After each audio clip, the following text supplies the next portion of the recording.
os cristãos é perseguir o próprio Cristo. Veja.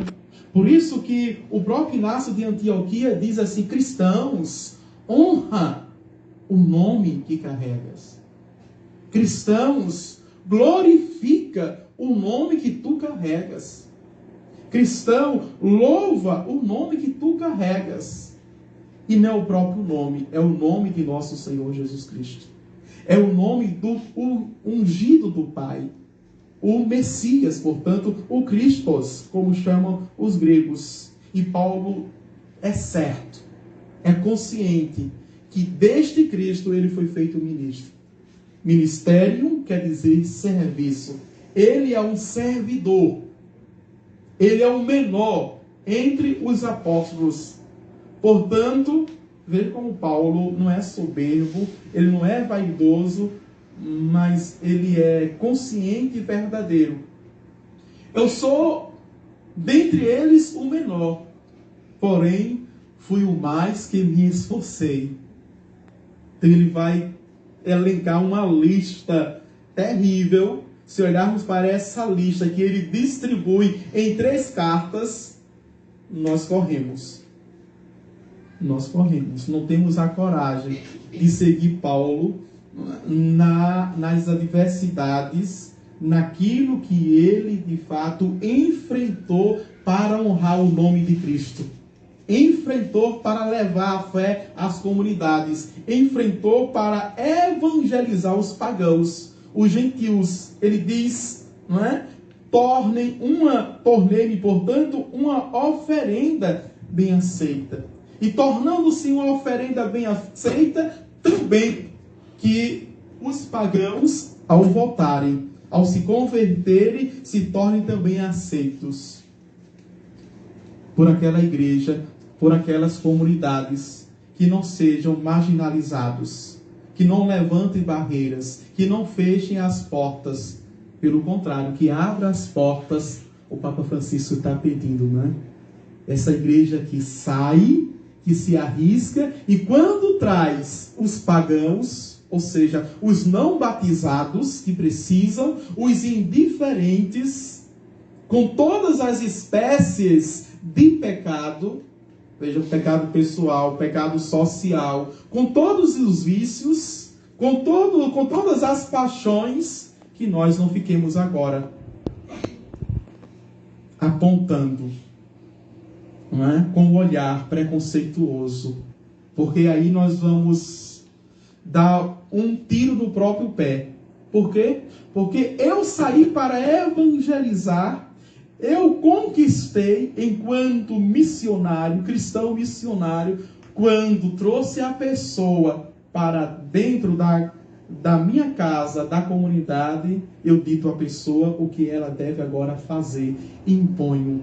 O Papa Bento XVI disse que o cristianismo não é por imposição, mas por atração. Atração. E por isso requer muito mais de nós esforços. E quais, Padre? Um esforço testemunhal. Um esforço exemplar. Que eu tenha paciência esperançosa no Senhor e peça a Ele a virtude da fortaleza para continuar no testemunho, que o outro vai ver, vai olhar para a minha vida, se de fato ela condiz com aquilo que eu anunciei lá fora. Quando chegar, quer conhecer uma pessoa, conviva, não é assim, não é? Conviva com ela. A gente não diz isso. Veja, muitas vezes ninguém sabe da nossa vida. Quando nós pegamos a Bíblia, o texto, quando nós, com o nosso roteiro evangelizador, saímos para evangelizar com os nossos símbolos católicos que são precisos, os sacramentais. As pessoas que nos recebem não sabem quem somos. Somos humanos, temos fraquezas, somos pecadores. Mas quando nós trazemos para dentro de casa, aquela palavra que eu disse, aquilo que eu falei, eu tenho que dar testemunho. Eu tenho que ser, não é, coerente com aquilo que eu anunciei. E as pessoas são hábeis, viu? As pessoas são apressadas a olharem e perceberem. As pessoas são sensíveis a isso. As pessoas sabem de fato quando nós somos de Deus ou quando nós estamos usando o verniz de Deus. E as pessoas, inocentes ou não, nos provocam a darmos testemunhos cada vez mais. Em tempos de provação, em tempos de tribulação, é essa fé que é provada no fogo como ouro. E que bom que nós aqui ocidentais, sobretudo na América Latina, ainda não fomos cobrados. Ainda não acenderam o fogo da fornalha para nos provar como fogo. Agora olhemos para os cristãos do Oriente, que eles lá estão sendo provados como ouro se prova no fogo. E muitas vezes nós esquecemos de ao menos rezar pelos nossos irmãos. Somos uma igreja una, santa, católica e apostólica. É a mesma igreja católica, portanto somos irmãos.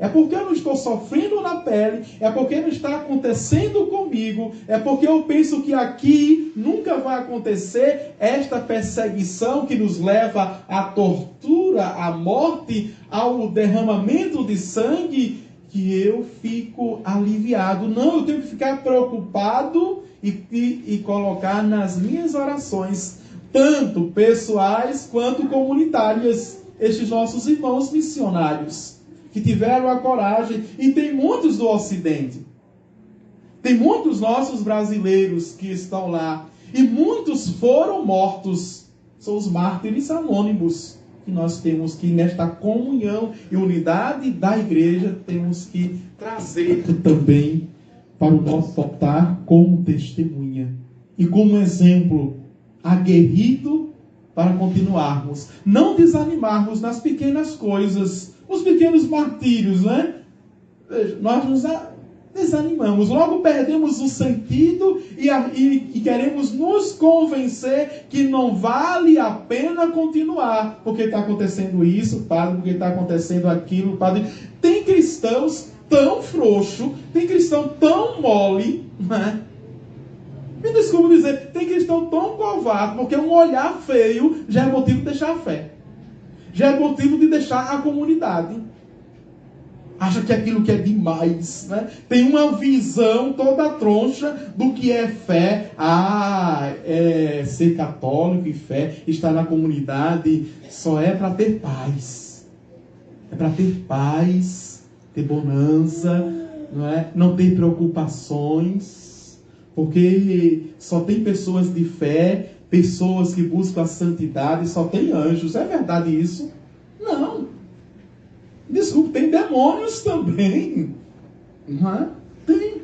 São pessoas. As mesmas pessoas que estão lá fora são as que também estão aqui dentro.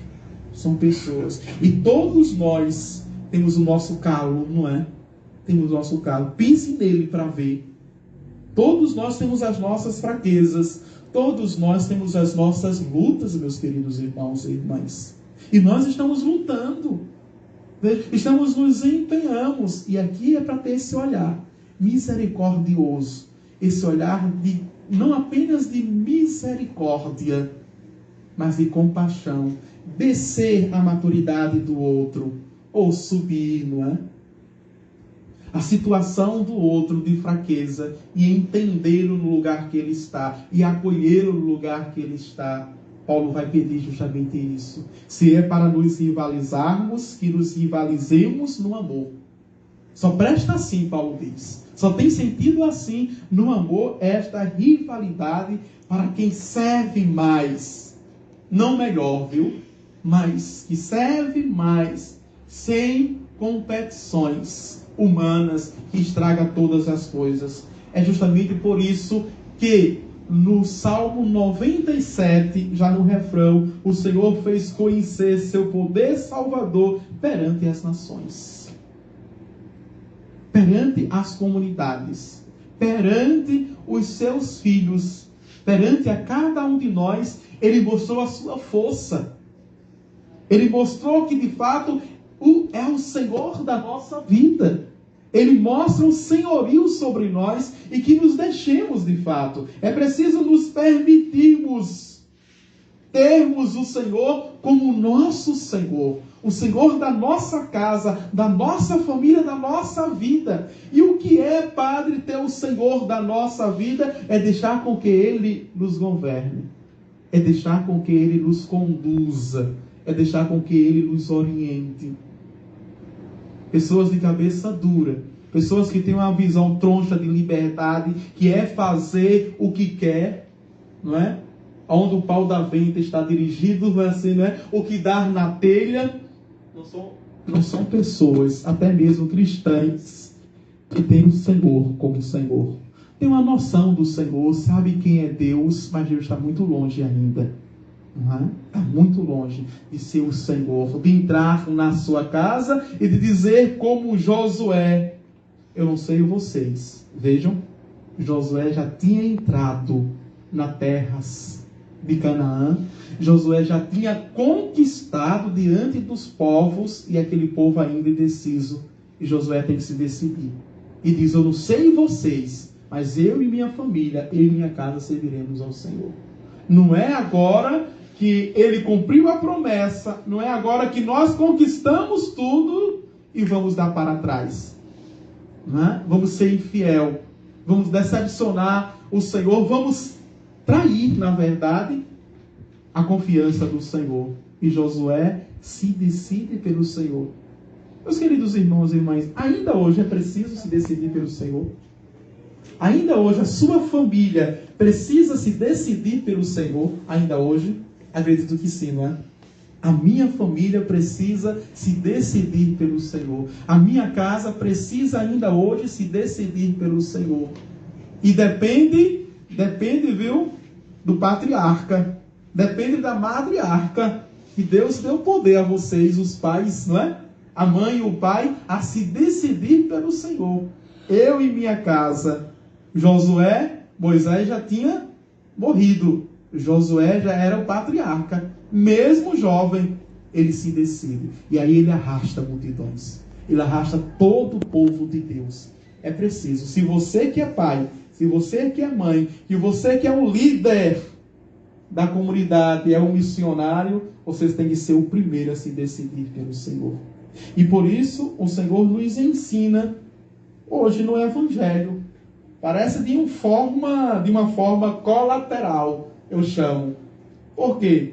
Porque um ouvinte desatento vai dizer que o Senhor elogiou esse administrador desonesto. E o Senhor não elogiou, viu? A ladroice, a corrupção. O Senhor elogiou a esperteza. E que esperteza foi esta? A esperteza de não fechar portas aos contatos, de não fechar porta aos relacionamentos, de não cristãos fechar porta aos pagãos, de não fechar porta aos gentios. Você que é consagrado, que é sagrado, não fechar as portas aos profanos. O mundo religioso não fecha portas ao mundo secular. E ele vai terminar dizendo que os filhos deste mundo, os filhos das trevas, são mais espertos do que os filhos da luz. Que muitas vezes, por sermos ingênuos, inocentes, infantis, sabe? Porque eu sou de Deus, porque eu me decidi ser católico cristão, porque então eu vou deixar toda a espécie. Você vai deixar o pecado, mas o pecador Deus ama, não é verdade? Não é porque o seu pai é pecador e você vai, agora porque você se diz que não é mais pecador, vai odiá-lo. Sua mãe é pecadora, você vai odiá-la. Os seus irmãos. Se a gente faz assim dentro da casa, fora também.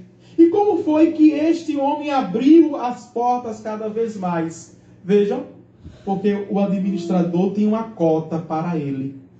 E quando ele ficou sabendo pelo próprio patrão que ia ser demitido, o que ele faz? Ele vai lá àqueles que devem e diz assim: olha, tira a porcentagem da minha cota. Ele não roubou mais o patrão. Ele diz: tira a porcentagem da minha cota. E só paga o valor bruto real ao patrão. E aí ele abriu portas para ele, não é? Porque ele pensou: o que eu vou fazer? Cavar não tenho forças. Mendigar, tenho vergonha. O que eu vou fazer? Vou fazer algo para quando eu sair, alguém me acolher. Abrir portas de relacionamento. Ter novas oportunidades. Vejam, não foi inteligente, não? E nos nossos contatos humanos não é assim? A gente tem, não é? Infelizmente ou felizmente, as pessoas dizem: padre, ali só vai por indicação. Indicação de quem? Quem já abriu portas. Não tem portas fechadas, não é? Que a gente chama no popular, é peixe, é não sei o quê, não é? Mas foi de quem já abriu portas e tem passagem livre. E não apenas para si, vejam. Tem também para outros. É nesse sentido que o Senhor nos pede. Agora, nada de fazer acordo com Deus e o diabo.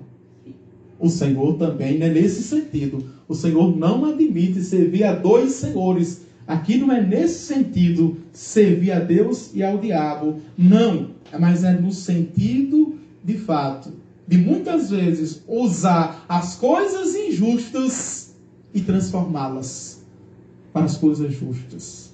Usar o mal. E o cristianismo na história tem esta habilidade de usar aquilo que é mal e transformar para o bem. Se assim não fosse, eu, padre Adivânio, não seria padre. Por natureza, Deus já disse no Antigo Testamento que nós nascemos com o pecado e trazemos a maldade no nosso coração desde o tempo da nossa juventude. E enviou seu Filho para não apenas me redimir e salvar, mas para me converter. Quando eu me convenço que eu posso ser uma pessoa melhor, eu me converto. E assim eu vou seguir aquele que não é apenas mestre, que não é apenas pastor, mas é Senhor e Salvador da minha vida e da minha casa. Louvado seja o nosso Senhor Jesus Cristo. Para sempre seja louvado.